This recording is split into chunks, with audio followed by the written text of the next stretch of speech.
लो जी, अज तुहानूं असीं सैर करानी है रसाले वाला स्टेशन। ये जी सन 47 वेले तो पहले का स्टेशन है जी।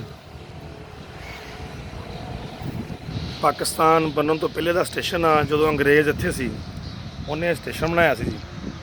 आ तुहानूं सामने बिल्डिंग नज़र आ रही जी।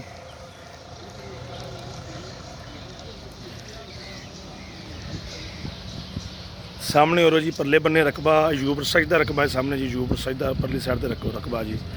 तो अयूब रसाई का नाला जो रोड जा रहा जी, ये रोड शहर सीधा झंग बाजार जा रहा है, इधर पिंडों जा रहा वा सरशमीर नूं, अब्बासपुर नूं, टिक्के वाले नूं, रूड़ी बलोचा नूं, अपना और जेडे जिन्ने भी पिंड दूसरे जो मेरे सिंह ना निकल गए, कुक्कड़ वाले नूं, ये सारे जाते हैं जी। तुहानूं बैक साइड तो मड़ा दिखाइए स्टेशन। वो पिछे देखो जी मकान बनया खंडर नमा, किसी दौर से उत्थे रेलवे के लोग रहिंदे होणगे, मुलाजम रहिंदे होणगे जी।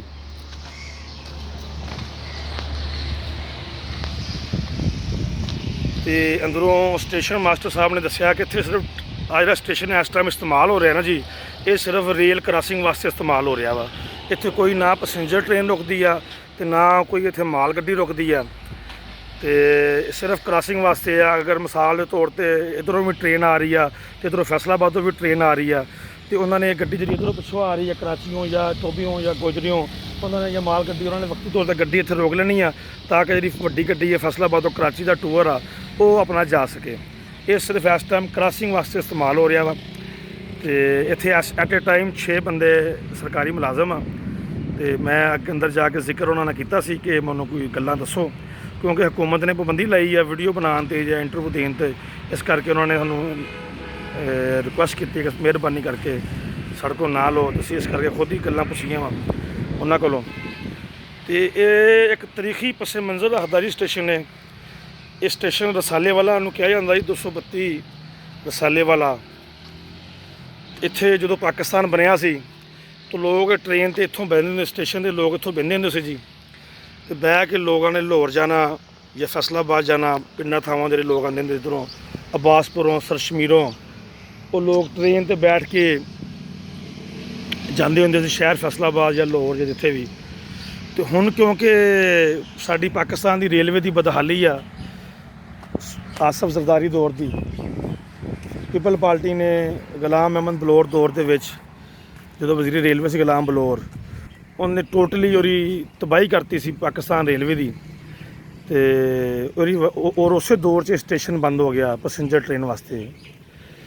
तो जिद्दां पाकिस्तान की जी रेलवे पटरी आ, ये एक गरीब का सफ़र आ, आसान सफारी आ और जल्दी सफारी आ, मगर साड़ी किसी भी हुकूमत ने तवज्जो नहीं दी। कल्ली जरदारी नहीं कहांगा, नवाज शरीफ आ जाता, हुण इमरान खान की हुकूमत आ जाती है, किसी ने इन्हां दी तवज्जो नहीं दी इधरले बन्ने।